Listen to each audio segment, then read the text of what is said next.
তো hello guys, চলে আসলাম আমার আজকে বাইক ওয়াশিংয়ের একটা ভিডিও নিয়ে। বৃষ্টির দিনে বাইকটা ওয়াশ করতে গেছিলাম, অনেক কাদা জমেছিল বাইকে। তো সেই জন্য বাইকটা ওয়াশিং করানোর জন্য নিয়ে গিয়েছিলাম। তো বসে ওখানে মনে হলো যে একটা ভিডিও বানাই, তো সেই কারণে ভিডিও বানাইছিলাম। তো দেখো ভাই বাইকটা ওয়াশ করছে খুব সুন্দর। আমার ওখানে একটা স্টিকারের দাগ ছিল, তো সেটা ওঠানোর জন্য বলছিলাম, তো সেই জন্য চেষ্টা করছে, হয়নি। তো পরে বললো যে বাইক ওয়াশিং হয়ে গেলে শুকিয়ে যাওয়ার পরে কেমিক্যাল দিয়ে ওটা উঠিয়ে দেবো। তো আমি আর কিছু বললাম না, ঠিক আছে বলে ছেড়ে দিলাম। খুব সুন্দর ধরছিল বাইকটা, আমার খুব পছন্দ হলো আমার। ব্রাশ দিয়ে ভিতরে যেখানে যেখানে নোংরা পৌঁছেছিল সেইখানে সেখানে ব্রাশ মেরে খুব ভালো ক্লিন করলো, খুবই সুন্দর ক্লিন করছে। আমার বাইকটা ধুতে কম করে 1 ঘন্টা টাইম লাগিয়েছে। মিনিমাম সবারই বাইক ধুই আধা ঘন্টা 35 মিনিটের মধ্যে কমপ্লিট করে দেয়, আমার ডবল টাইম দিয়ে খাটছে, যেহেতু নতুন বাইক ওই জন্যে। তো বাইকটা সবার কেমন লাগছে একটু বলবা।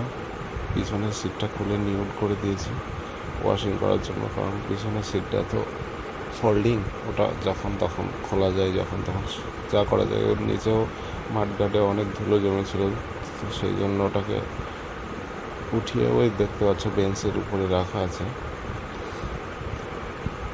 তো উঠিয়ে দিয়েছি ওটা। সবাই একটু জানাবে উইদাউট সিটটাতে গাড়িটা বেশি ভালো লাগছে কি সিটের সঙ্গে বেশি ভালো লাগে। যারা দেখেছো বাইকটা তারা একটু কমেন্টে জানাবে প্লিজ। আর বেশি কিছু বলবো না, ব্লগটাতে আমি আর বেশি কথা ভেবে পাচ্ছি না, তো স্টপ করে দেবো। এই দেখো আরেকটা বাইক নিয়ে চলে এসছে একটা বন্ধু, কাওয়াসাকি নিনজা। এটাও হেভি সুন্দর, চালিয়ে দেখলাম আজকে। এটা তো হেভি মজা, হেভি সুন্দর একটা বাইক, হেভি সুন্দর। তো সবাই দেখতে পাচ্ছ কত সুন্দর মডেলটা, কালারটাও খুব সুন্দর, হেভি, খুব ভালো লাগলো আমার। তো আর বেশি কিছু বলবো না, এখনও ভিডিওটা আছে, তো একটা আমার ফেভারিট সং দিয়ে ক্লোজ করে দিচ্ছি। সবাই ভালো থাকবে, একটু লাইক কমেন্ট শেয়ার সবাই একটু করবে। Thank you.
सुबह